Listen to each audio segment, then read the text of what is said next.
So next example, let's graph the solution of each inequality. So a couple things that we need to point out here. So when we have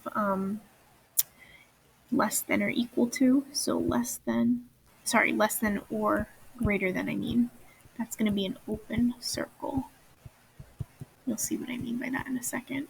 And if you've got the equal sign underneath, that's going to be a closed circle. All right, so first one is x is less than 5. So I already drew the number line out here for you. So you go to the 5, and this does not include 5. It's just x is less than 5. So we put an open circle to indicate that it doesn't include 5. So 5 is not a possible solution. And since it's less than, we draw an arrow on the number line to the left. So less than goes to the left. So then we have n is greater than or equal to -3.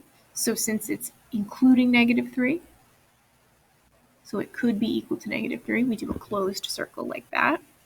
And since it's greater than, we go to the right. So less than is to the left, greater than to the right. So here's a word problem. So to vote in the US, a citizen must be 18 years of age or older. So write an inequality that describes the age in years of voters in the US. So we know we're dealing with the 18. So possible, I'm going to write some possible ages to vote. You could be 18, you could be 19, you could be 20, you could be 21, and so on. So if X is your age, X has to be greater than or equal to 18, because you could be 18 or anything greater than 18.